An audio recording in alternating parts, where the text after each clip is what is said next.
Bonsoir à vous tous.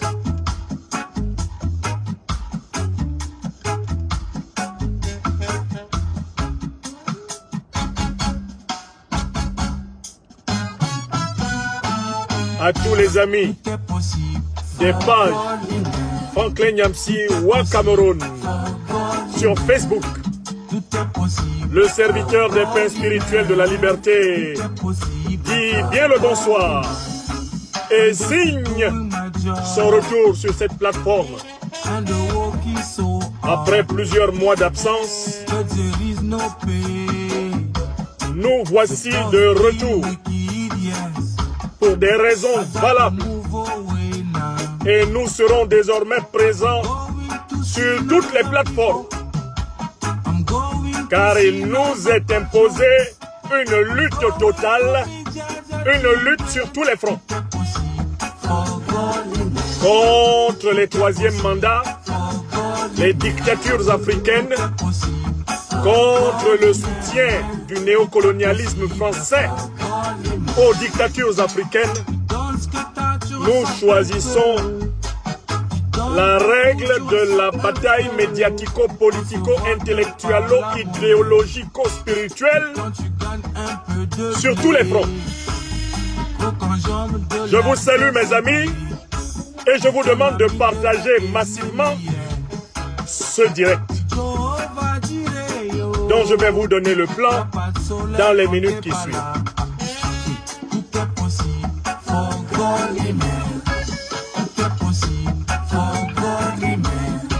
Tout est possible for godly men.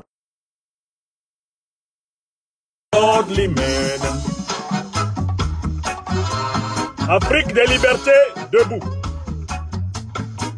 Africaine, africaine du continent, africaine, africaine de la diaspora, africaine, africaine d'Europe, d'Amérique, d'Asie, africaine, africaine des îles du monde entier, debout. Amis européens, amis asiatiques, amis américains, des luttes africaines pour la liberté. Je vous souhaite la bienvenue à cette émission. Une émission cruciale, une émission décisive. Celle de la réouverture de notre canal de conférence directe sur Facebook. Une émission consacrée à répondre à une question. Pourquoi Franklin Nyamsi Wa Cameroun est-il désormais politiquement persécuté en France? Je donnerai la réponse la plus claire, la plus limpide, la plus édificatrice possible à cette question qui brûle sans doute ce soir dans le monde entier. Toutes les lettres. La vie est une école, l'homme est un apprenti, yes, et la douleur son maître. Sur le chemin de l'avenir, nous sommes comme des élèves. Bats-toi pour t'élever. La cagolimano. La la la la la la la. Far away from home. Far away from home. Tout est possible. For godly men. Tout est possible. For godly men. Tout est possible. For godly men. Tout est possible. Partagez, protégez, partagez, protégez. Partagez, protégez, partagez, protégez. Je dis partagez, protégez, protégez, partagez les pains spirituels de la liberté. Mukenge wakango, Mukumba wakango.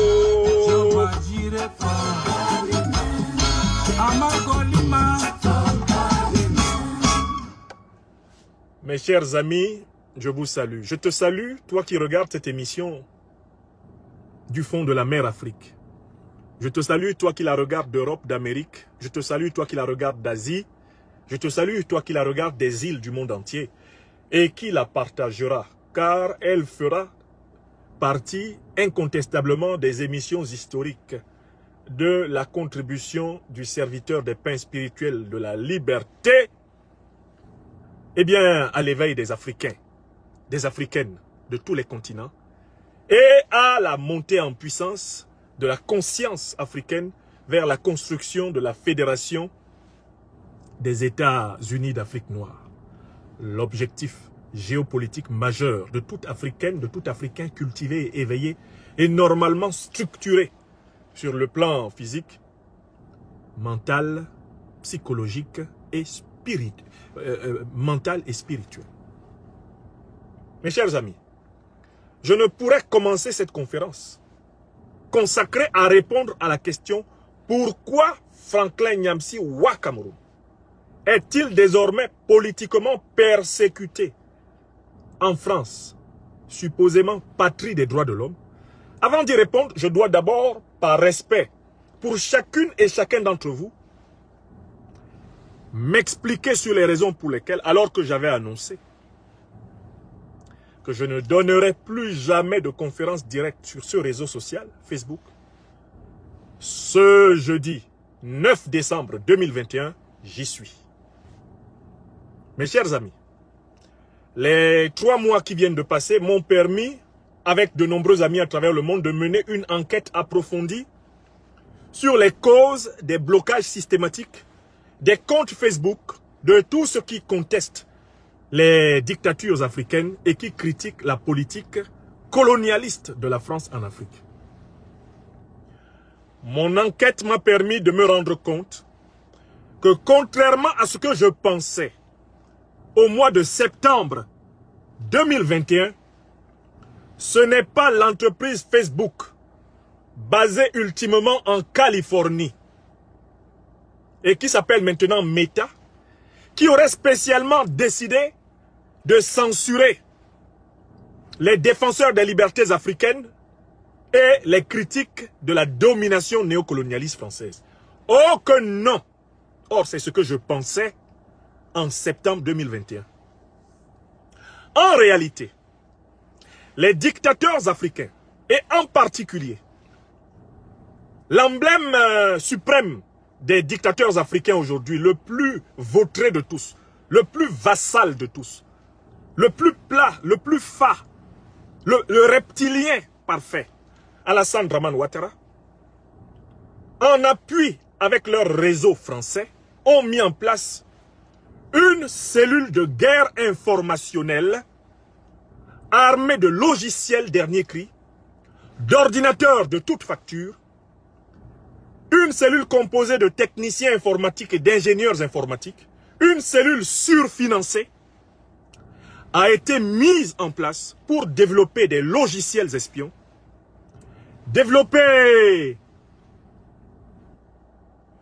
des hameçons, développer des filtres, développer tout ce qu'on appelle des trolls pour éliminer du réseau social Facebook les comptes des critiques de la dictature ivoirienne, en particulier et plus largement des critiques de la politique néocolonialiste française en Afrique.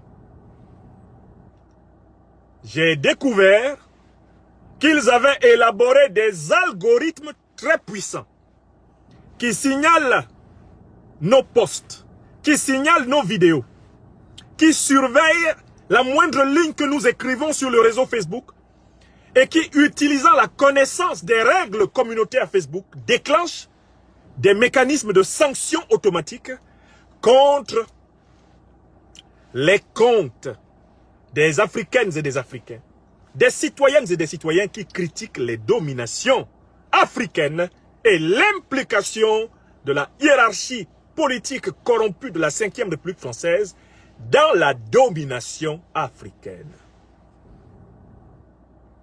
Oui, mes chers amis, ce n'est pas Mark Zuckerberg, depuis la direction générale de son réseau en Californie, qui cible Franklin Nyamsi Wa Cameroun.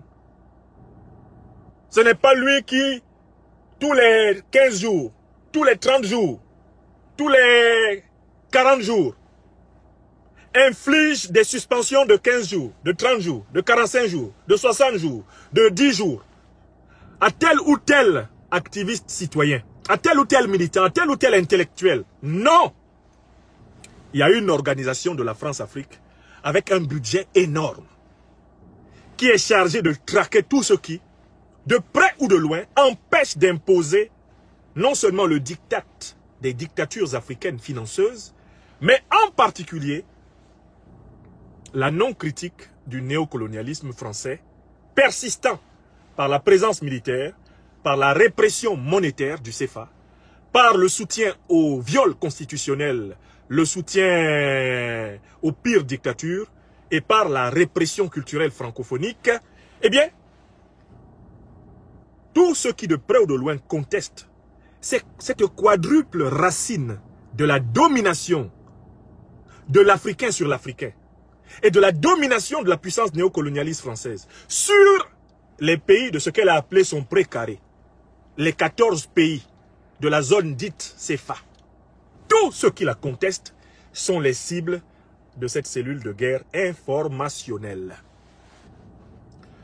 Ayant donc découvert que nous étions plutôt la cible d'une cellule située entre les dictateurs africains, notamment Alassane Dramane Ouattara, et son chef espion, le bedonnant Amadou Koulibaly dit Hams, alias Justice Conan, l'actuel porte-parole du gouvernement ivoirien, qui, par ailleurs, chapeaute les renseignements généraux de la Côte d'Ivoire.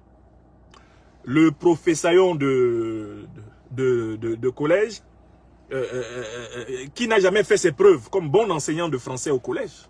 Parce que Justice Conan, en réalité, Amadou Koulibaly ne sait pas s'exprimer correctement en français, donc ne peut pas enseigner le français au collège. Cet individu a reçu un budget lourd et des relais français pour installer une cellule de guerre informationnelle. Ici en France, chargée de traquer dans toute la diaspora européenne, occidentale, eh bien les comptes Facebook, YouTube, Twitter, de ceux qui fragilisent la dictature d'Alassane Dramane Ouattara en termes intellectuels, en termes communicationnels, en termes politiques. Et il bénéficie du soutien, bien sûr, de la haute hiérarchie de la France-Afrique, puisque il faut qu'il y ait des dictateurs en Afrique pour que la classe politique française corrompue continue à faire financer ses campagnes présidentielles avec l'argent volé à l'Afrique, l'argent pillé en Afrique. Ce ne sont pas les diamants de Valéry Giscard d'Estaing pris chez Bokassa qui viendront démentir cela, ni les histoires de mallettes racontées par M. Robert Bourgui qui viendront remettre en cause l'idée que pour l'essentiel de la classe politique de la 5e République française, il faut qu'il y ait des dictateurs en Afrique parce que ceux-ci pillent les économies africaines pour financer la mafia politique de l'oligarchie française et en retour être protégés lors des viols de constitution et lors effectivement des fraudes électorales, lors des massacres, des répressions, des emprisonnements, des exils d'opposants et consorts. Donc il était très important que je vous explique pourquoi. Je reviens sur mes pas et je comprends que ce n'est pas Facebook, ce n'est pas Mark Zuckerberg qui, courant 2020 et 2021, ont organisé des sanctions incroyables sur le réseau social Facebook contre votre serviteur. Non, c'est la France-Afrique. Et la France-Afrique s'est donné les moyens de le faire. Elle a installé donc une cellule spécifique de guerre informationnelle. D'ailleurs, l'information que je vous donne, je la tiens bien de la direction de Facebook, à laquelle, vous le savez, j'ai énormément et régulièrement écrit. J'ai fini par recevoir de cette direction l'information que eux-mêmes avaient dénoncé le fait que des cellules de guerre informationnelle avaient été installées ici en France et dans la francophonie en général pour utiliser des algorithmes et des logiciels et exclure des voix dissidentes et fabriquer des faux comptes chargés de répandre l'idéologie france-africaine. D'ailleurs, le réseau social Facebook a lui-même publié un rapport accusant un certain nombre de puissances, dont la puissance française, d'être derrière les fabrications de trolls, de logiciels et d'algorithmes dans la guerre informationnelle. Voilà comment nous avons donc compris qu'en leur cédant la position de parole que nous avons sur nos pages Facebook, qui malgré toutes les répressions continuent d'avoir pratiquement 150 000 abonnés au total, en leur cédant cette position, nous leur faisions un cadeau. Il vaut mieux au contraire que nous nous donnions les moyens de leur résister. Et voilà pourquoi je reviens ici, je passe une consigne générale. En attendant que se développent, et pendant que se développent des réseaux sociaux africains indépendants, dans la phase actuelle de sensibilisation, tous les activistes militants doivent utiliser toutes les plateformes disponibles pour passer leur message. Je recommence.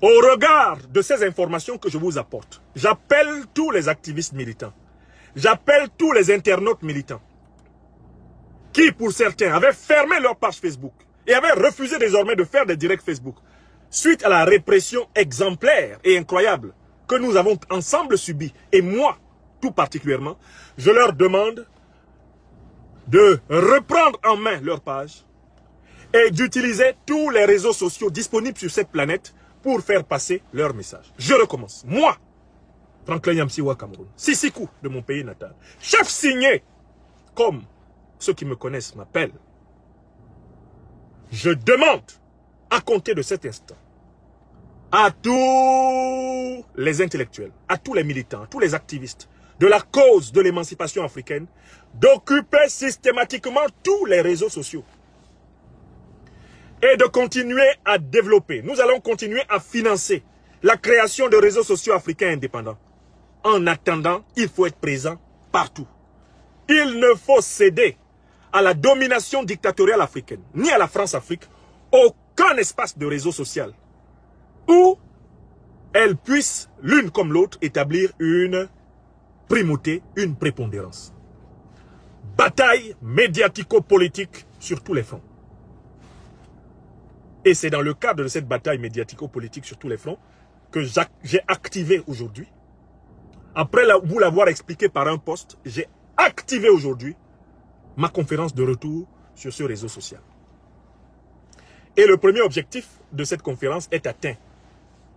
Partagez-la pour que les uns et les autres sachent très bien à quel type d'adversaires, voire d'ennemis, nous avons affaire. Et qu'ils ne se trompent pas de cible. Si vous avez des sanctions, si vous avez des suspensions, sachez que ce sont des trolls, des algorithmes, ennemis qui ont pris position et qui financent puissamment les sanctions qui tombent sur vous. Alors, à notre tour de nous unir, de nous rassembler, de nous donner les moyens de leur faire face. Mais il n'est plus question de leur abandonner une quelconque plateforme en ce monde. Comme on le dit chez moi à Bangui, c'est le fer qui aiguise le fer. On dit chez moi à Douala, Kobende, c'est l'heure du pied de tôle.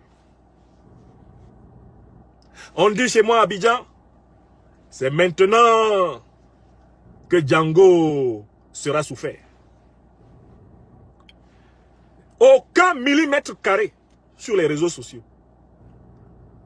Aucun espace ne doit être laissé à la domination. Aucun espace ne doit être cédé à la stratégie d'encapsulement des Africains. Les Africains doivent développer leurs propres réseaux sociaux. J'appelle tous les États qui s'émancipent et qui se sont émancipés à financer et à favoriser l'émergence de réseaux sociaux africains libres. En attendant, je demande à tous les militants, intellectuels, activistes, d'occuper toutes les surfaces de réseaux sociaux du monde et dans toutes les langues pour faire passer le message de l'Afrique des libertés. Nous ne pouvons pas nous permettre de leur céder, en l'état actuel des choses, un quelconque réseau social en ce monde. VK, présent. Facebook, présent. Twitter, présent. YouTube, présent. Tumblr, présent. LinkedIn, présent. Les réseaux sociaux africains, présent. Il faut tenir toutes les positions. Le premier objectif étant atteint, je vais maintenant m'attaquer à la question pour laquelle j'ai donné le titre même de cette conférence. Pourquoi suis-je politiquement persécuté en France? Je suis politiquement persécuté en France. Notamment depuis le mois de mai 2021, j'ai fait l'objet d'une succession de convocations administratives, professionnelles, dans le cadre de mon travail d'enseignant du ministère de l'Éducation nationale et de l'enseignement supérieur en France, mais des convocations qui n'ont rien à voir avec la moindre faute qu'on me reprocherait dans le cadre de l'exercice de mes fonctions. Rendez-vous bien compte. On m'a harcelé, on m'a convoqué, on m'a menacé, on m'a fait des injonctions. Non pas à propos de mon travail, car tous les rapports et dans tous les établissements d'enseignement secondaires et supérieurs où j'ai enseigné en France, tous les rapports des dirigeants de ces établissements à propos de mes qualités pédagogiques, académiques, intellectuelles, philosophiques sont élogieux. Il n'a été trouvé aucune tâche dans l'exercice de mon métier. Par contre, soudainement, en 2021, j'ai fait l'objet, et je continue de faire l'objet, d'injonctions en rapport avec mon activité de citoyen, celle que j'exerce ici, celle d'intellectuel engagé, celle d'éveilleur de conscience. Autrement dit, en rapport avec mon activité d'écrivain, j'ai écrit 23 livres. Mon activité de conférencier, j'ai donné des milliers de conférences. Mon activité de voyageur au service des libertés, notamment africaines. J'ai voyagé sur tous les continents du monde. J'ai été en Asie. J'ai été à travers l'Afrique. J'ai été à travers l'Europe. J'ai été déjà à travers l'Amérique, notamment du Nord. Donné des conférences depuis plus de 20 ans. Maintenant en France, on s'attaque à cette activité-là. Autrement dit, ce n'est pas l'exercice de mon métier d'enseignant qui est la source de mes problèmes, c'est l'exercice de ma compétence d'intellectuel politique, d'intellectuel engagé pour l'état de droit et la démocratie en Afrique et pour la décolonisation de la France et de l'Afrique. Autrement dit, je suis menacé dans ma vie civile, dans ma vie privée, dans ma vie professionnelle. On veut m'affamer, on veut m'appauvrir, on veut me ruiner. Non pas parce que j'aurais, dans le cadre de mon travail, commis la moindre faute, mais parce que dans le cadre de mes engagements citoyens, apparemment ma voix compte parmi celles qui ont permis aux Africains de comprendre, 1. Davantage la nature de la domination qu'ils subissent. 2. La mystification de la soi-disant attaque terroriste religieuse que subit l'Afrique. On m'accuse d'avoir trop bien expliqué aux Africains pourquoi. En Afrique, nous ne sommes pas victimes des djihadistes, c'est faux. Mais nous sommes victimes d'un plan de recolonisation économique, militaire, politique, déguisé par l'Occident derrière la déstabilisation djihadiste. On m'accuse d'avoir trop bien expliqué cela, de l'avoir trop bien fait comprendre aux Africains. À savoir qu'on ne peut pas faire la guerre pour forcer un musulman à être musulman. On ne peut pas vouloir attaquer le Nord Mali, le Nord Cameroun, le Burkina, le Togo, le Niger, la Côte d'Ivoire, le Sénégal, la Mauritanie. Des pays où l'écrasante majorité des populations est déjà musulmane. On ne peut pas me dire qu'on veut les forcer à être musulmans. Car prétendre qu'on veut forcer tout ce monde à être musulman, c'est nous dire qu'on veut enfoncer une porte ouverte. Ou alors que quelqu'un qui fuit la pluie peut aller se cacher dans la rivière pour ne pas être mouillé. On me reproche d'avoir déboubazoté l'Afrique. Dégaoutisé, comme le dirait mon collègue, le professeur Boitiemele Ramsès. Dégaoutisé l'Afrique. C'est-à-dire que l'Afrique était gaoutisée. Elle était embourbée dans les mensonges de la propagande occidentale à propos de la déstabilisation du Sahel. On me reproche, par mes livres, par mes conférences, par mes interventions régulières, disciplinées et argumentées, de vous avoir prouvé que l'Afrique n'est pas attaquée par les djihadistes. Ceux qui ont détruit la Libye en 2010-2011 l'ont détruite dans le cadre d'un vaste plan ayant pour but de déstabiliser le Sahel afin d'imposer le positionnement de leurs armées au Sahel. Parce qu'ils ont, par géo et télédétection, vérifié que le potentiel de richesse qu'il y a sous le sous-sol burkinabé, le sous-sol malien, le sous-sol nigérien, est tellement énorme que laisser des états de droit, des démocraties, laisser une intégration régionale se développer dans cette partie du monde, c'est courir le risque que les matières premières de cette région, qui sont faramineuses, or, gaz, uranium, manganèse, etc., échappent aux multinationales occidentales. Parce que je fais partie de ceux qui ont documenté cela et expliqué qu'on a cassé la Libye parce qu'on voulait casser le Sahel. On casse le Sahel parce qu'on veut imposer les armées occidentales. On impose les armées occidentales parce qu'on veut contrôler les richesses de l'Afrique. C'est tout. L'Afrique n'est pas attaquée par les djihadistes. D'autant plus que les deux organisations djihadistes les plus importantes qui attaquent en pionnière l'Afrique, j'ai démontré que ces organisations sont alliées des grandes puissances occidentales au Moyen-Orient. Puisque ce sont les pays du Golfe qui financent Al-Qaïda et qui financent l'État islamique. Or, ces pays du Golfe sont les grands alliés des grandes puissances occidentales. Ce n'est pas moi qui l'ai révélé. C'est le ministre des Affaires étrangères britannique, Reuben Cook, qui l'a dit. Ce n'est pas moi qui l'ai révélé. Ce sont les travaux de la science géopolitique française qui l'ont révélé. Lisez l'officier français Émile Marie. Il nous faut... Voilà, nous sommes l'objet d'une attaque, hein, donc il faut faire un nouveau partage. Repartager parce qu'ils veulent nous interrompre. Ils sont très nerveux. La France-Afrique est très nerveuse là. Le serviteur de pain spirituel, la liberté, est en train de déverser le jujube sur ces démons qui se contorsionnent. Faites chacun un nouveau partage de l'émission. Parce que, ah là là, ça fait très mal. Aïe, aïe, aïe, c'est pas vrai. On pensait qu'il ne viendrait plus jamais sur Facebook. Il est venu sur Facebook. Et cette émission sera rediffusée tout à l'heure sur YouTube, dès mon arrivée chez moi. Elle sera rediffusée, elle sera écoutée et réécoutée. Et faites-la écouter et réécouter. Donc, on me reproche d'être de ces intellectuels africains de France qui ont contribué à enlever les écailles sur les yeux des Africains à propos de la vraie nature de l'attaque terroriste que subit le continent. Et qui ont dit que mais non, mais les puissances qui financent Al-Qaïda et qui financent l'État islamique sont les alliés des grandes puissances occidentales. Robin Cook dit que ce sont les pays du Golfe qui financent ces organisations. C'est pour ça qu'eux, ils ne sont pas attaqués par Al-Qaïda et l'État islamique. Vous n'avez pas remarqué, ils ne sont pas attaqués par ces organisations. Ces organisations sont chargées de déstabiliser en avant-coureur, de déstabiliser en pionnière. Quand elles ont fini de déstabiliser, les grandes puissances occidentales proposent que leurs armées viennent aider les armées gouvernementales sahéliennes effondrées et épuisées. Quand elles acceptent, les grandes puissances s'installent et les multinationales arrivent derrière. C'est la même dialectique, c'est ce qu'on a appelé la dialectique des 3M. D'abord les missionnaires, ensuite les marchands, enfin les militaires. Là maintenant, cette fois-ci, on a choisi d'utiliser quoi? La même dialectique. On commence d'abord par, bien sûr, les missionnaires, mais des missionnaires armés, des soi-disant djihadistes. Derrière eux, arrivent quoi? Les militaires de la force Takuba qui s'installent partout. Et derrière les militaires de la force Takuba, qui arrivent? Les multinationales de l'Occident.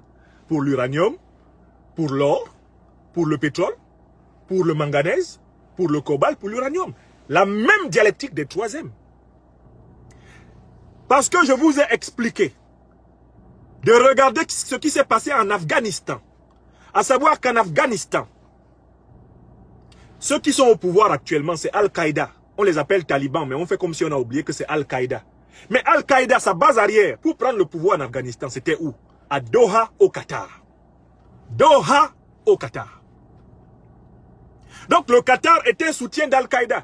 Parce que Al-Qaïda qui a repris le pouvoir en Afghanistan a négocié avec les grandes puissances occidentales au Qatar.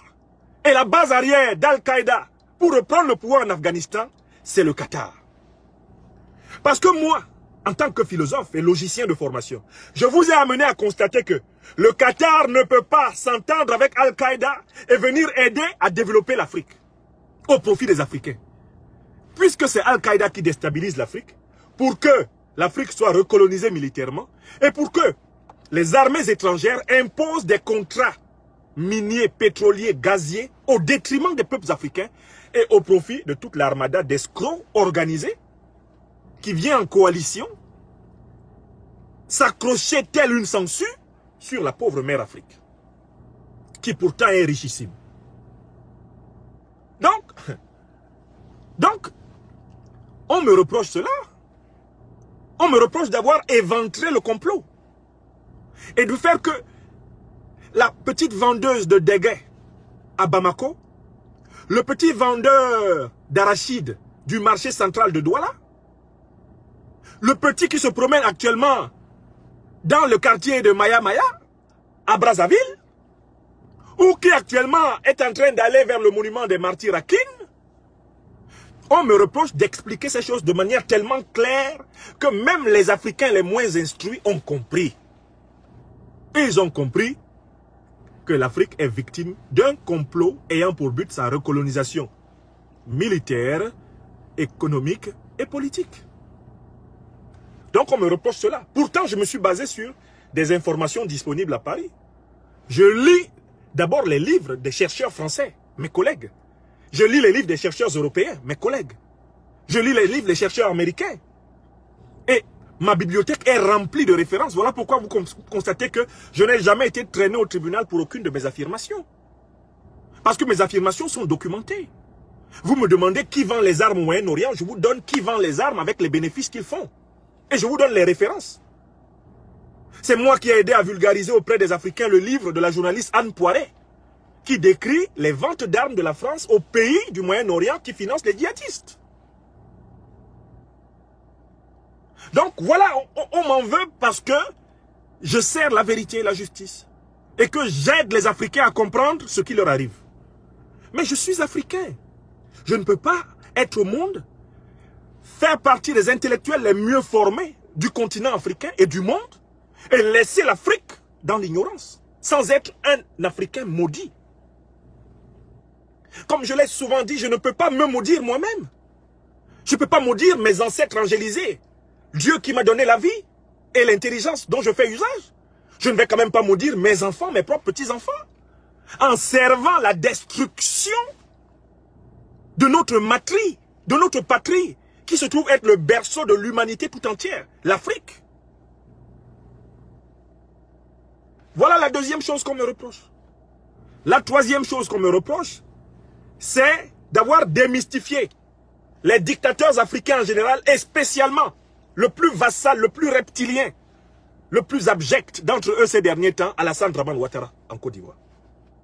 Alassane Dramane Ouattara, vous devez le savoir, a fait de moi un cas personnel. Pourquoi? Parce que je suis aux côtés de celui qui, pour Alassane Dramane Ouattara, est en réalité l'opposant le plus radical, l'opposant le plus craint, et finalement l'opposant le plus respecté, car je pense l'opposant qui est en réserve de la République de Côte d'Ivoire. Il s'appelle incontestablement Guillaume Kigbafori Soro. Guillaume Soro, de tous les grands hommes d'État ivoiriens, est celui qui n'a pas accepté d'appeler Alassane Dramane Ouattara président de la République depuis le viol constitutionnel de 2020, la mascarade d'octobre 2020, les massacres de masse des Ivoiriens dans les rues ivoiriennes, avec en prime la décapitation du jeune Toussaint Adaoukro. Guillaume Soro est, de tous les hommes d'État, celui qui n'a pas donné à Alassane Ouattara du président de la République. Et qui a dit non au troisième mandat. Alassane Ouattara n'a pas été élu. Je ne le reconnais pas comme le président légal et légitime de la Côte d'Ivoire. Alors, autour de Guillaume Kigbafori Soro, ils ont étudié. Non seulement ils ont plusieurs fois essayé de l'éliminer, de l'assassiner, et ils n'ont pas renoncé à essayer de le faire, puisqu'ils le traquent partout dans le monde, avec toute une escouade d'espions échevelés. Ils ont activé des affaires judiciaires controuvées pour essayer de le faire jeter en prison. La dernière manœuvre en date a été l'activation de la juge Sabine Kéris à Paris, avec la complicité de pseudo-opposants qui sont passés à la mangeoire et qui bénéficient du soutien d'Alassane Dramane Ouattara à condition qu'ils ne s'attaquent pas à lui. N'ayant pas réussi par les manœuvres d'une justice qu'ils pensaient pouvoir manipuler en France, à mettre la main sur Guillaume Kibafori Soro, le leader du mouvement Génération et Peuple Solidaire, ils se sont dit, il faut à tout le moins qu'entre-temps, on se rabatte sur ses lieutenants, sur ses compagnons fidèles. Il faut que nous démolissions un tant soit peu autour de lui. Alassane Dramane Ouattara demande ma tête. En attendant, croit-il d'avoir celle du président du mouvement Génération et Peuple Solidaire, l'ancien Premier ministre, ancien président de l'Assemblée nationale, mon frère, camarade et ami, le Tché Bogota, Guillaume Kibafori Soro. Ouattara demande à ses amis européens, il demande à ses amis français, je vous braderai la Côte d'Ivoire, donnez-moi Guillaume Soro et ses compagnons. Débrouillez-vous pour en finir. En retour, je vous donnerai tout ce que vous voulez ici. Vous aurez tous les marchés. C'est moi qui donne les marchés. Il n'y a pas de code des marchés publics en Côte d'Ivoire. C'est pas nécessaire. Hein? J'en décide avec Dominique. Hein, Dominique? On décide de ça à deux. Hein? On donne à Bouygues ce qu'on veut. Hein? Si on veut donner à Bolloré, on lui donne. Hein? Il suffit vraiment que... Non, si le président Macron nous demande quelque chose, mais Jean-Yves doit savoir, il n'y a qu'à nous demander, on va donner. Vous avez vu comment on a donné le marché du métro d'Abidjan. Hein? Le marché coûtait seulement... combien là? Le marché coûtait à peine 100 milliards. Le BNET avait calculé le marché à 100 milliards. Mais Bouygues a dit qu'il voulait ça.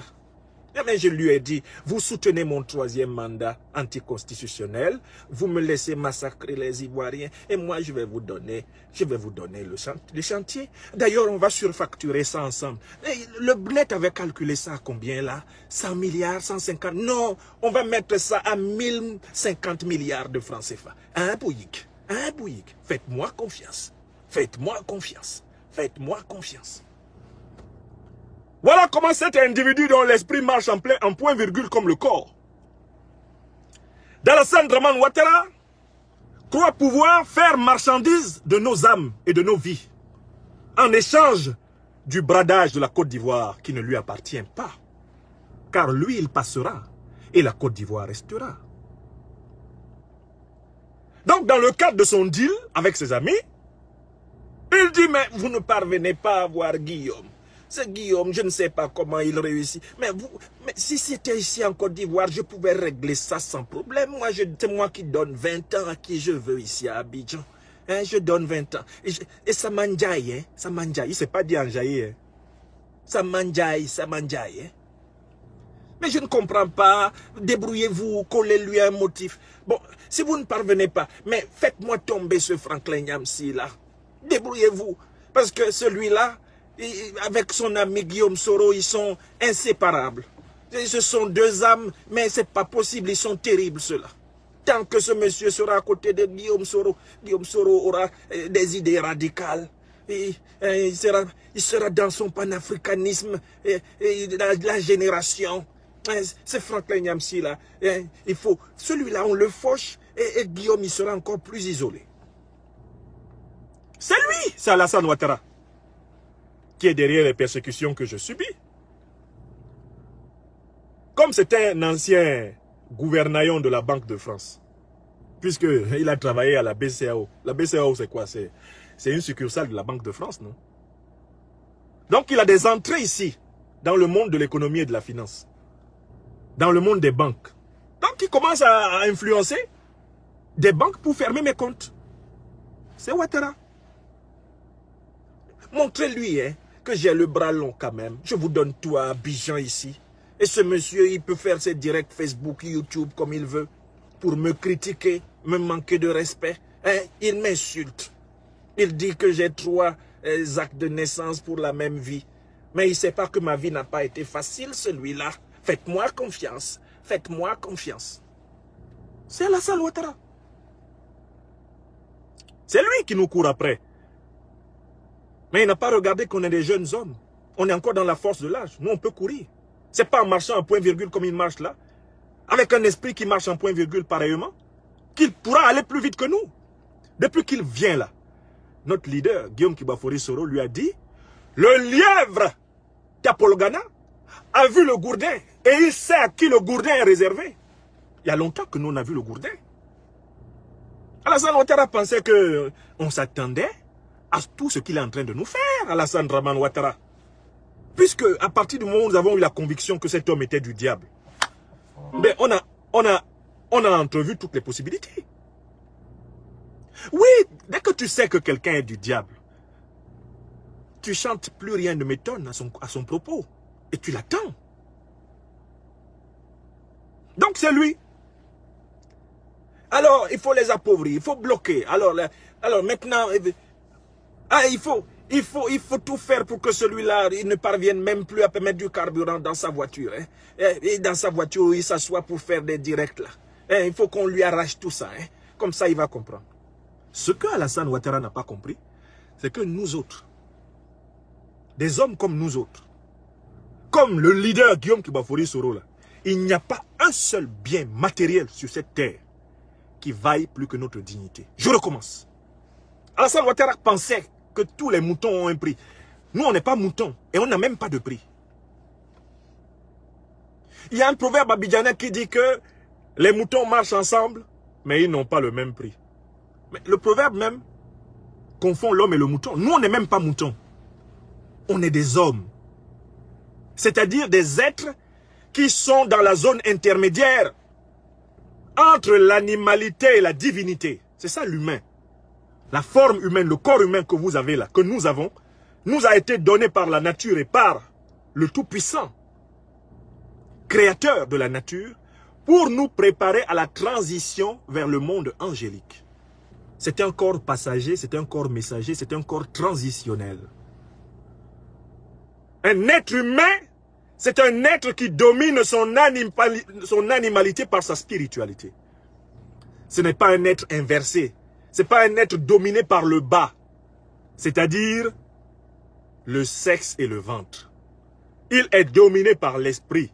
C'est-à-dire la recherche de la vérité, justice, l'amour, la solidarité, le courage. Bref, des valeurs qui élèvent.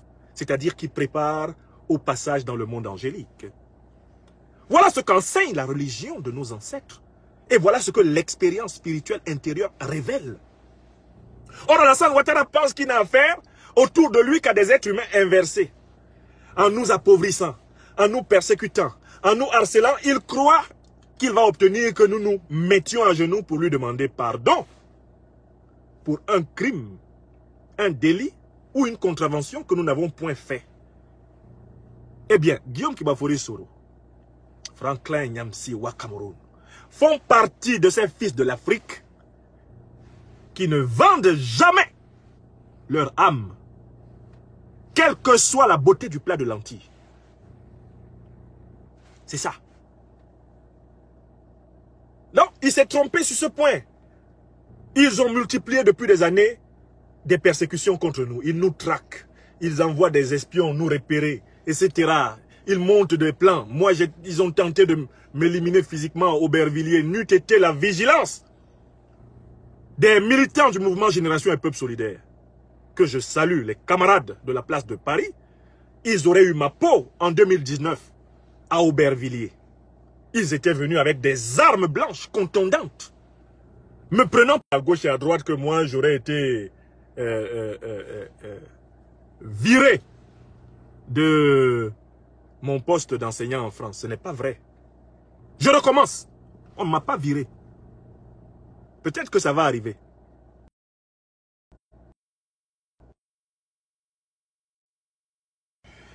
J'ai le sentiment que nous avons été interrompus. Il y a eu des attaques, comme d'habitude. Je dis donc que je vous informe.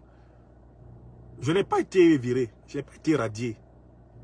Nous, les professeurs agrégés de philosophie, nous formons, je le redis encore ici, et je l'ai souvent dit, en France, les élèves de la classe terminale jusqu'à l'université.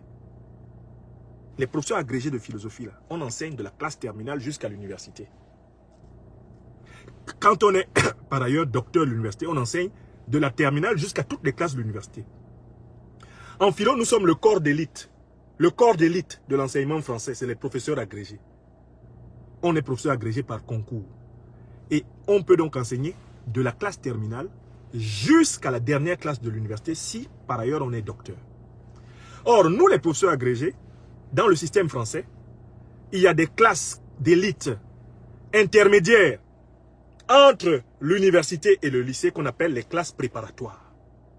C'est les meilleures classes de France. D'abord, c'est les classes les mieux payées. Quand vous enseignez dans ces classes-là, vous gagnez beaucoup plus d'argent que ceux qui enseignent essentiellement dans les classes ordinaires.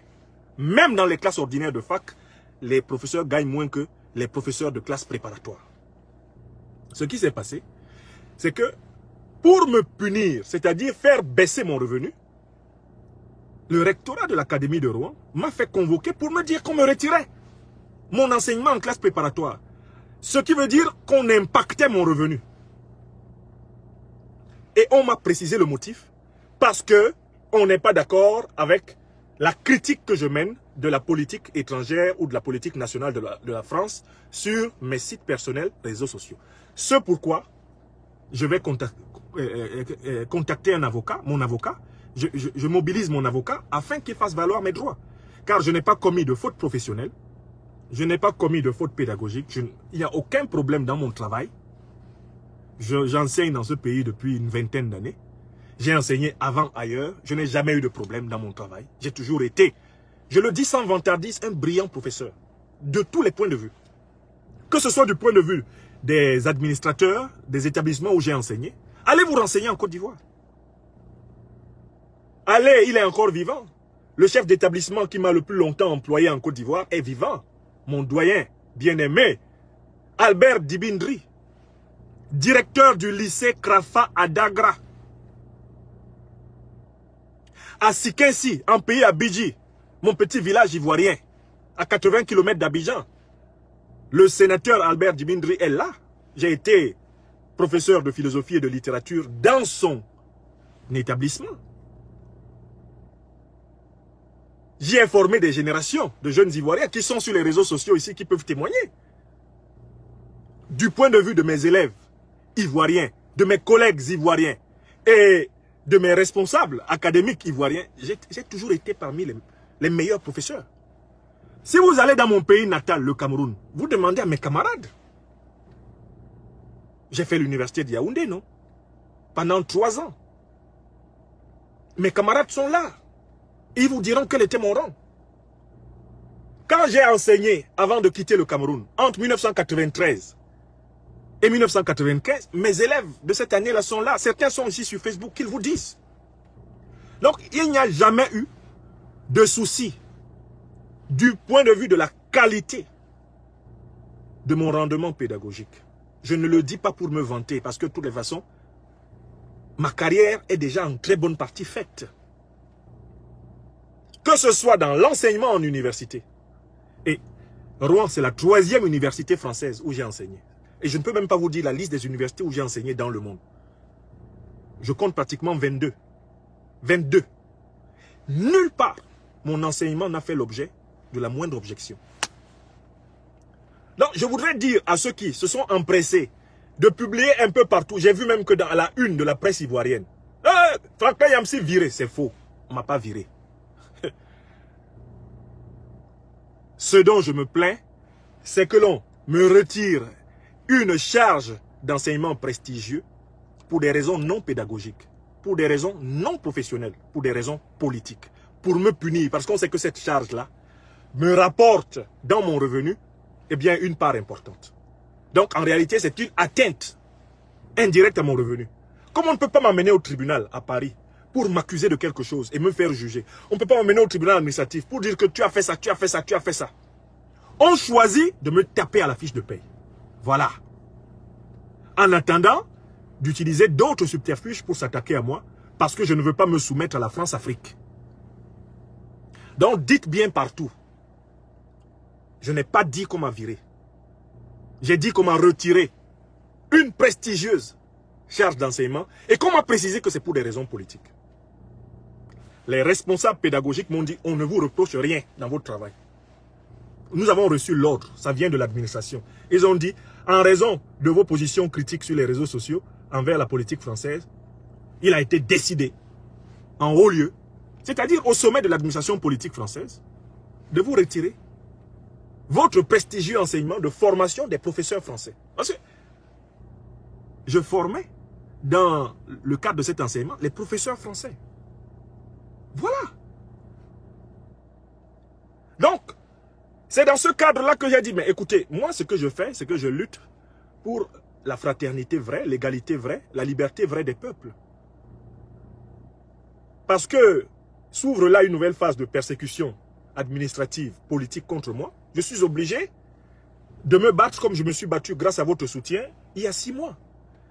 Et oui, il y a eu de véritables joutes avec intervention d'un collectif d'avocats pour que je ne sois ni blâmé, ni radié, ni quoi que ce soit depuis 6 mois. C'est une lutte qui continue. Et là, c'est la deuxième phase.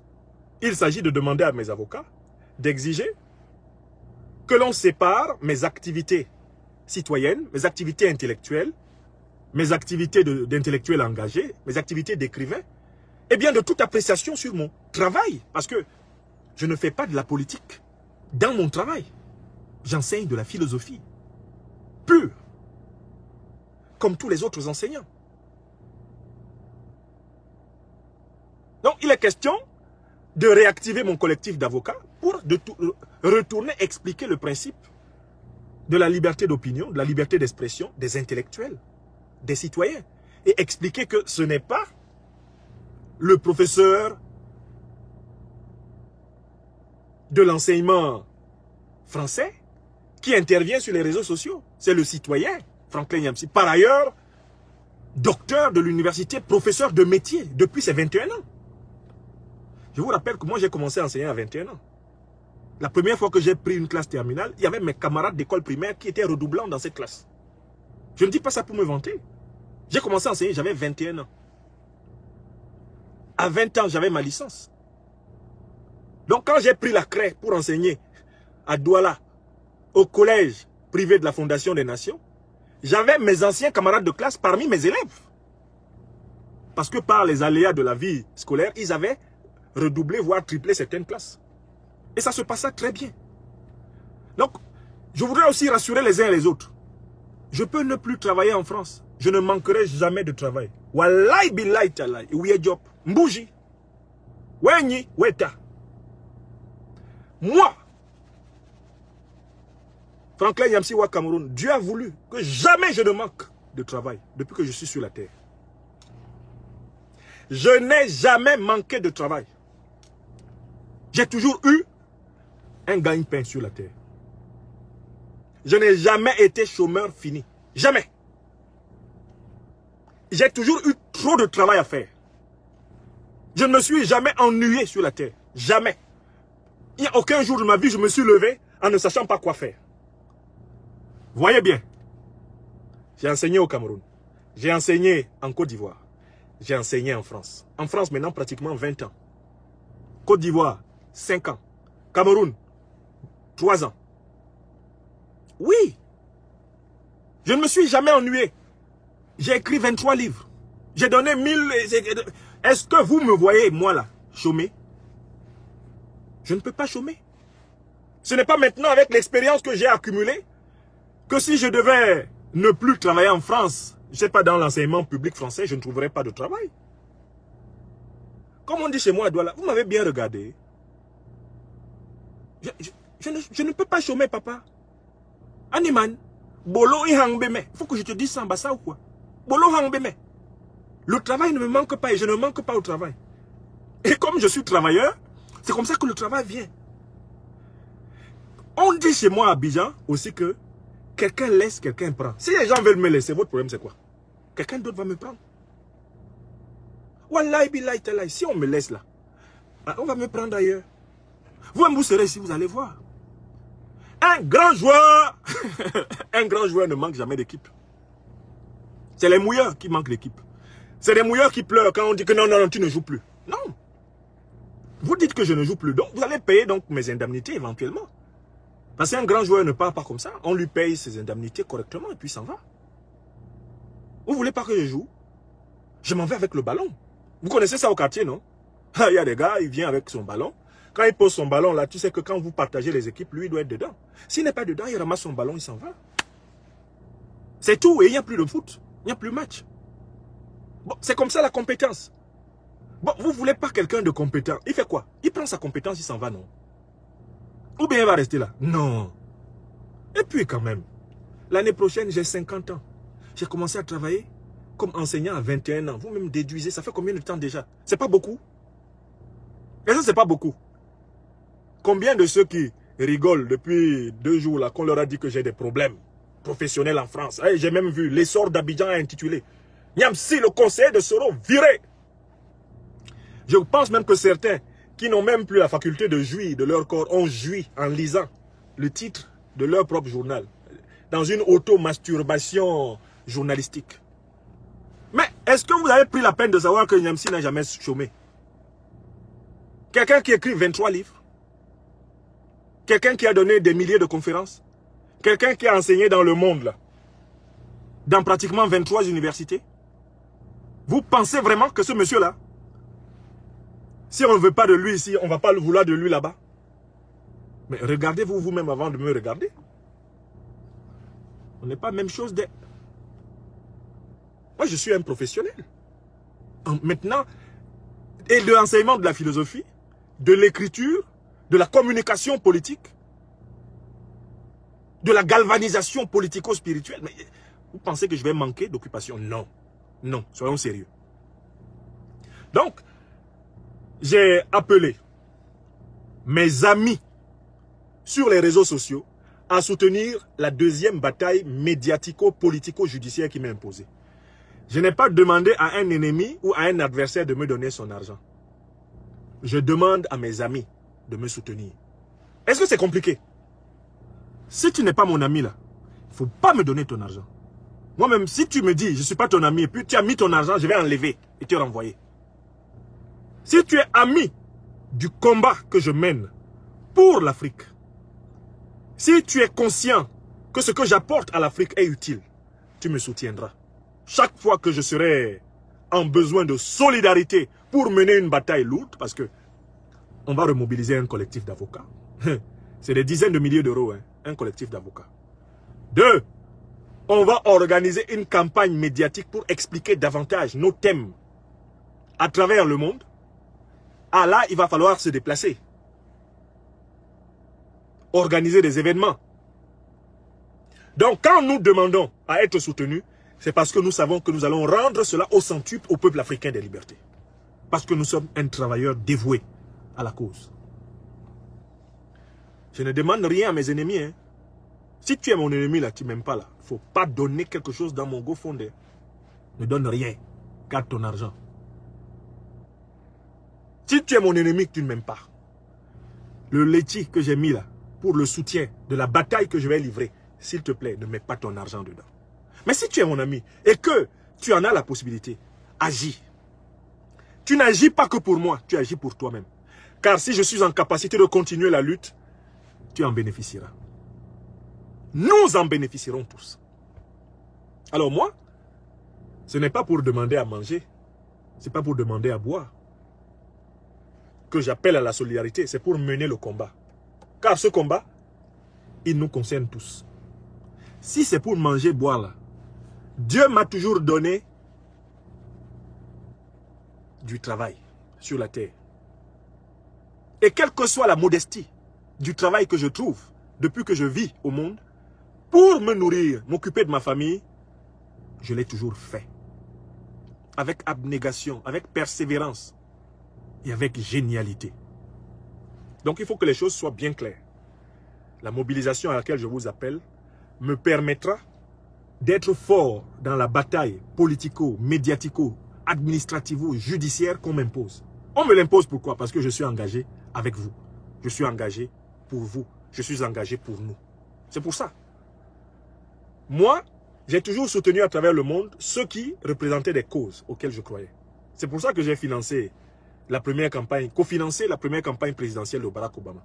Je fais partie de ces gens-là. Quand quelqu'un fait quelque chose de bon dans le monde, je prends ma carte bancaire, je m'en vais sur sa page, je lui donne l'argent. Parce que je sais que pour que les gens accomplissent des grandes choses, il leur faut le soutien de leurs amis. Ce n'est pas la méchanceté des ennemis qui est dangereuse, c'est le silence des amis. C'est la lâcheté des amis. Donc il faut bien que ce soit clair. Je vois des gens qui viennent là. Moi, je n'ai pas demandé à un de mes ennemis, à un de mes rivaux, à un de mes adversaires de m'aider. Si j'apprends, si je me rends compte qu'il y a un adversaire, un ami, un rival, un ennemi pardon, pas un ami, je veux dire bien un adversaire, un rival, un ennemi, qui s'est permis de se glisser parmi les donateurs, je lui renvoie son argent. Je ne suis pas demandeur. Je ne veux pas que Ouattara, Biya, les satrapes reptiliens d'Afrique, je ne veux rien d'eux. Rien. Pour la cause de cette lutte, je compte sur le peuple de l'Afrique des libertés. Et nous sommes assez nombreux. Nous sommes assez nombreux pour mener efficacement des causes et soutenir ceux qui représentent nos idéaux. C'est le principe. Un pour tous, tous pour un. Donc voilà l'esprit de la communication que je voulais partager avec vous aujourd'hui. J'espère vous avoir clairement fait comprendre pourquoi on me persécute. On me persécute parce que j'ai démystifié le vaste plan de recolonisation déguisé de l'Afrique derrière l'attaque terroriste. On me persécute parce que je suis considéré comme l'une des têtes pensantes du quadruple mouvement de revendication du peuple africain. Retrait des troupes néocoloniales françaises d'Afrique, retrait de la monnaie néocoloniale française d'Afrique, le franc CFA, retrait du soutien de la puissance française aux dictatures africaines, fin de la répression culturelle et spirituelle contre l'Afrique par la francophonie et revendication pleine de l'africanophonie. On sait que je suis porteur de ce programme. Et il s'agit de m'empêcher de vous éveiller maximalement sur le fait que c'est ce programme qui va conduire à la construction des États-Unis d'Afrique. On sait que j'ai démystifié le dictateur Alassane Dramane Ouattara à un niveau pas possible. Et on dit qu'Alassane Ouattara a failli faire une crise cardiaque quand il a vu ce livre sortir en France. Alassane Ouattara a même demandé que ce livre soit interdit en France. On lui a dit, ça va être difficile, monsieur le président. En France, les interdictions de bouquins, c'est beaucoup plus délicat. On ne peut pas aller jusque-là. Par contre, on peut le taper à la poche. On peut le taper au portefeuille, celui-là. Ça, on peut le faire, Alassane. Hein? Oh, mais c'est dommage. Ce serait bien que vous preniez tous les exemplaires de son livre-là, La terrible razzia de Ouattara et le leadership résistant de Guillaume Soro. Et vous brûlez brûlez-moi tous les livres de cet imbécile de Franklin Nyamsiwa Cameroun là. Mais pourquoi il n'écrit pas un livre comme ça sur Paul Biya, un dictateur quarantenaire? C'est seulement sur Alassane. Mais il a détruit mon image. Hein? C'est Guillaume qui l'a envoyé. Hein? Cela, je ne leur pardonnerai pas. Hein, Dominique? Faites-moi confiance. Alassane Ouattara, quand il voit le livre-ci, tension, pratiquement à 22. Hypoglycémie, malaise vago. Il se met, là, il ne marche plus en point virgule, il se met à marcher en zigzag, en chiffre 8. Quand il voit le livre, là, on me dit qu'il a réussi à faire entrer ce bouquin à Abidjan. Si vous trouvez quelqu'un avec ce bouquin à Abidjan, faites-moi confiance. Faites-moi confiance. Celui-là, vous me le chicotez, hein, et vous le foutez en tôle. Hein. Après, je viendrai dire combien d'années il fera en prison. Vous lui donnez 20 ans d'abord, après j'arrive. Je ne veux pas voir ce livre en Côte d'Ivoire. Il dit qu'il va envoyer ça à la librairie de France. Mais si jamais vous voyez ce livre à la librairie de France, mais je ferme la librairie de France. Hein. C'est pas possible. Il a écrit quoi? La terrible razzia de Ouattara. La terrible razzia de Ouattara. Après, avant ça, il a écrit dérive dictatoriale en Côte d'Ivoire. Mais qu'est-ce que je lui ai fait, celui-là? Hein? Sur son Cameroun, il a seulement écrit 3 livres. Critique de la tragédie camerounaise, avec un chapitre intitulé Paul Biya, le président de tous nos malheurs. Et puis, il a écrit les nouvelles de Douala. Et puis, il a écrit dire adieu pour demain, oraison pour une humanité révoltée. Il a seulement écrit 3 livres sur le Cameroun, son pays natal. C'est sur moi, Alassane, qu'il se défoule. On dit, mais... sa femme lui dit, mais Alassane, il ne faut pas que tu te fâches. D'ailleurs, il avait quand même aussi écrit en 2012 un livre qui était plutôt bon pour toi, non? Il avait essayé d'expliquer que vraiment, bon, il fallait qu'on reconnaisse ta victoire. Mais chérie, il ne faut pas m'énerver. Il ne faut pas me parler de ça. Est-ce que moi j'ai même lu son livre-là? Qui a lu son livre-là? On s'en fout de lui. Moi, je demande ça à mes amis. Hein. Mon ami personnel, Emmanuel Macron. Et Le Drian. Ils n'ont qu'à se débrouiller pour me mettre cet individu hors d'état de nuire. Hein. Parce qu'il m'empêche de dormir, celui-là. Oui. C'est lui. c'est lui qui demande qu'on me persécute.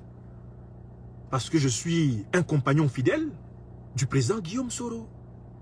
Et que tous les efforts qu'ils ont faits pour éliminer, écraser, agenouiller, génuflexer, je dois créer ce verbe, Guillaume Soro, ont échoué. Ils se disent, il faut qu'on le démembre. Hein. Et Guillaume Soro, c'est comme un arbre avec des branches et des racines. Il faut qu'on coupe, hein.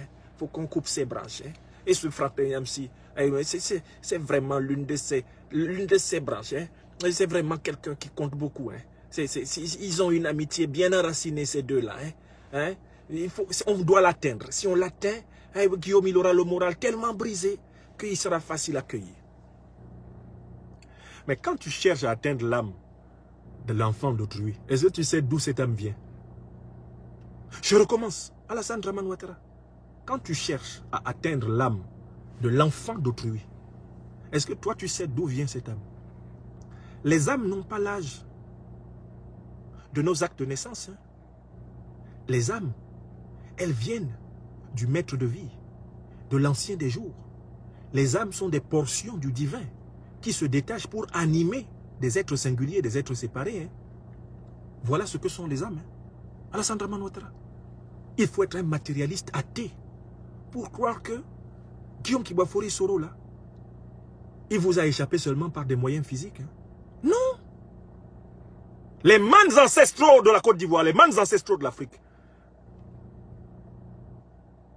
les bénédictions et les grâces du pardon, de la réconciliation, la présence du Tout-Puissant des êtres auprès des Africains de ce 21e siècle sont irréversibles. Nous ne sommes pas vivants parce que nous sommes tellement intelligents. Nous sommes vivants parce que nous sommes intelligés. Est-ce qu'Alassane Ouattara connaît le verbe intelliger? Et puis les moutons de sa moutonnière. Intelliger. C'est un verbe rare pour dire la compréhension intérieure, c'est-à-dire comprendre comme on mâche pour avaler. Intelliger. Absorber spirituellement. Ah, il y a des âmes qui sont intelligées hein, par le divin. Oui, nous avons l'intelligence que Dieu nous a donnée, mais c'est sa lumière qui nous éclaire. Si nous sommes vivants, malgré tout ce que vous avez fait, vous devriez y voir un signe que l'avenir nous appartient. Et comme vous êtes des mécréants, et de bons mangeurs de côtelettes de porc alors que vous prétendez être de bons musulmans, les consommateurs des meilleurs vins comme nous autres les chrétiens et les traditionalistes africains, vous pensez que vous avez affaire à des âmes qui ont l'âge de leurs actes de naissance non truqués comme les vôtres. Nos âmes sont des fragments de l'éternel, injectés dans la valse des générations et chargés chacune d'une mission. Nous l'accomplirons, nous l'accomplissons. Mes chers amis, voilà l'information que je voulais amplement partager avec vous ce soir.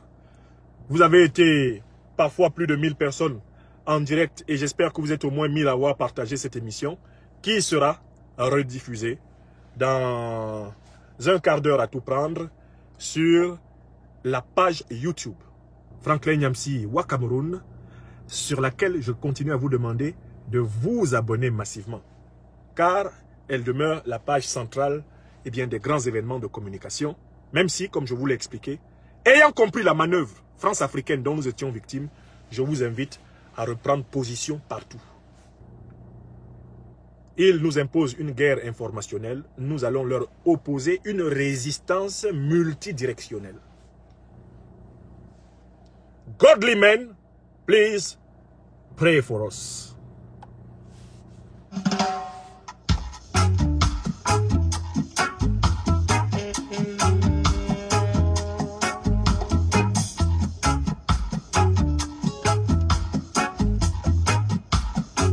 Voilà Mbika, mon petit frère bien-aimé.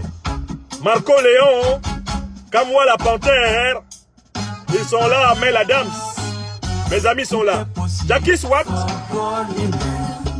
Tout est possible. Nicolas Bekale, Christian Ndong, Motongando, Hoffman,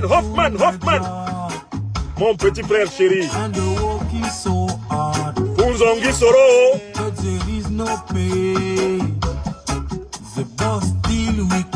le serviteur des pains spirituels, la liberté reprend la bataille totale et ordonne à tous ceux qui l'écoutent, à tous ceux qui croient en lui, la mobilisation générale sur tous les réseaux pour défendre les libertés des Africains menacés dans tous les pays d'Afrique. General mobilization.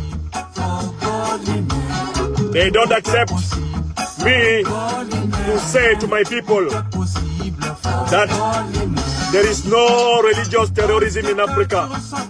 It is a plot to recolonize our continent. They are not ready to accept that I have the right to say to the French colonial army to go back in France, to take their colonial currency, CFA, to take it back. They think I don't have the right to tell them stop supporting dictatorships in Africa and killing my people. They think I don't have the right to ask for the improvement of African languages and not French or English. They think I don't have the right to denounce dictatorship, like in this book on Alassane Ouattara's dictatorship in Ivory Coast. But I say I have the right to. I say I'm a son of God. I'm a son of the Lord, and my holy African ancestors invested me in the responsibility to say the truth, to spread the word for Africa. Nobody, no human body can forbid me to walk in the path of freedom and justice. Nobody, no human body can impede my voice to be heard everywhere in this world. Nobody, no human person can stop the spirit, the Holy Spirit of truth and justice, the magic spirit of truth and justice. Where it comes from, so it must be. It must be in the heaven, like it must be on the earth. That is it, brothers and sisters. So I'm back here, and I will never more give them any kind of hope that I will abandon the possibility to stop, the possibility to say the truth, to say justice everywhere. I know why I came with this human appearance on this earth. I came here to learn, to understand, to act, and I came here for love. Learn, understand, react, and love. That is my mission. So, thank you for giving your help where you can. You have all the links for any kind of donations you can do to help us in the campaign, which is a mediatical, judiciary, political, and spiritual campaign against neocolonialism in Africa. Your gifts, your donations will help us to pay our lawyers, will help us to travel through the world and spread the word. You will help us to write our books and to publish them as quickly and well as possible. You will help us to be sure every day we have the ability to continue the challenge. Thank you for all. Thank you for Africa. Mes chers amis, j'espère que ce retour fut un retour heureux, un retour clair, compréhensible, un recours pertinent pour chacune et chacun d'entre vous. Je vous remercie de votre soutien multiforme. Les liens pour vos contributions à la bataille qui nous est imposée sont à votre disposition sous cette vidéo et sur notre page Facebook, sur notre page YouTube, sur notre page Twitter. Vous avez la possibilité de faire la différence.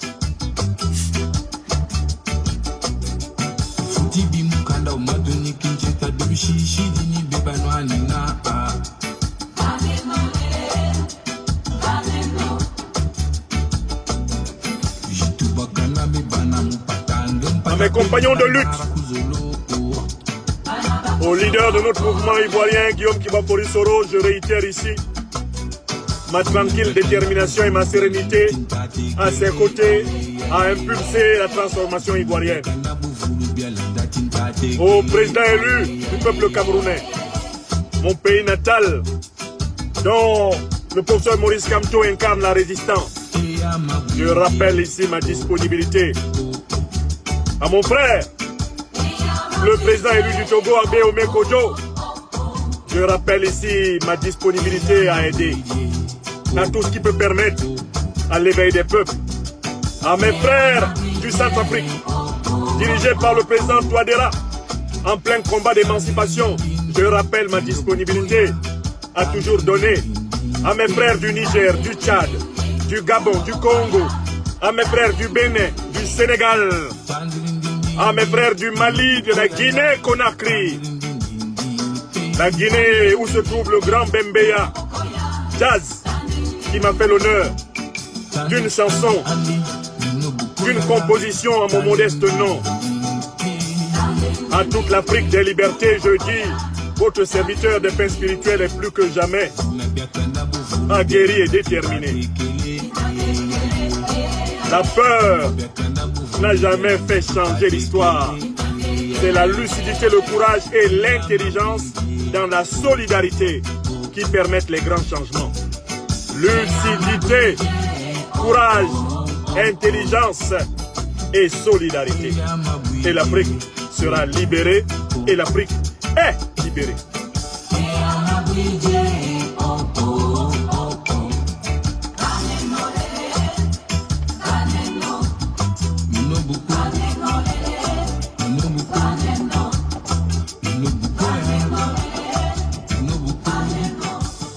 Bonsoir à tous et merci.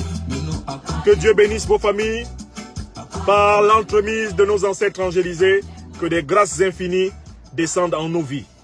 Ainsi soit-il. À bientôt pour la suite.